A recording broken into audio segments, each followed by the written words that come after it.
হাসনাত আব্দুল্লাহ সংসদ কাঁপিয়ে দিলেন, এই ভিডিওটি দেখুন। সংসদে গত 2 দিন আগে বিদ্যুৎ জ্বালানি ও খনিজ সম্পদ মন্ত্রী বলেছিলেন যে কোনো জ্বালানি সংকট নেই এবং সবাই যারা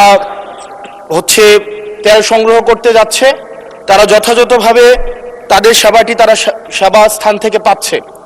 কিন্তু মাননীয় স্পিকার, আমরা দেখতে পাচ্ছি গ্র্যাজুয়ালি পাম্পগুলো বন্ধ হয়ে যাচ্ছে। আজকে সিলেটের পাম্প বন্ধ হয়ে গিয়েছে। আমরা দেখছি যে রাস্তাতে লাইনের গাড়ির দীর্ঘ সারি এবং আমরা বারবার করে দেখতে পাচ্ছি যে সবাই প্রত্যাশিত সেবা পাচ্ছে না এবং কিন্তু দুঃখজনক বিষয়, সরকার এই বিষয়টি এড়িয়ে যাচ্ছে এবং মন্ত্রী এই প্রবলেমটি অ্যাকনোলেজ করার পরিবর্তে মন্ত্রী আগের মতো আমরা যেভাবে অ্যাভয়েড অফ প্রবলেম মাননীয় সদস্য প্রবলেম যেভাবে আমরা অ্যাভয়েড করে যেতাম, মন্ত্রীদের মধ্যে এক ধরনের প্রবণতা দেখা যাচ্ছে যে তারা প্রবলেম অ্যাভয়েড করছে।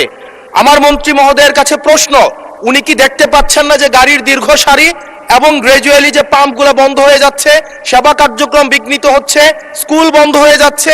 সেই জায়গাতে উনি কবে নাগাদ এই সমস্যাগুলোর যথাযথভাবে উনি সমাধান দিবে এবং উনি প্রবলেমটি অ্যাকনোলেজ করবেন কিনা?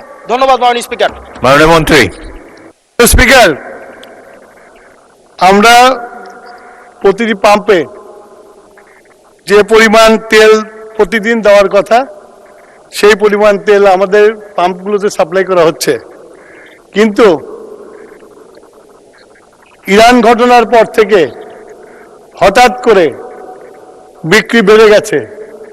বিক্রি বাড়া যাওয়ার ফলে যে পেট্রোল পাম্পে যে পরিমাণে তেল দিতাম 1 দিন 1.5 দিন লাগতো বিক্রি করতে, এখন 2 ঘন্টায় শেষ হয়ে যায়। সেই জন্য আপনার মানুষের যে প্যানিক বাইংটা শুরু হয়েছে, লাইন দেখা যায় কিন্তু পেট্রোল সাপ্লাই হয় না, এটা ঠিক না। পেট্রোল প্রতিদিন সাপ্লাই করা হয়। এই ভিডিওটি শেয়ার করে দিবেন।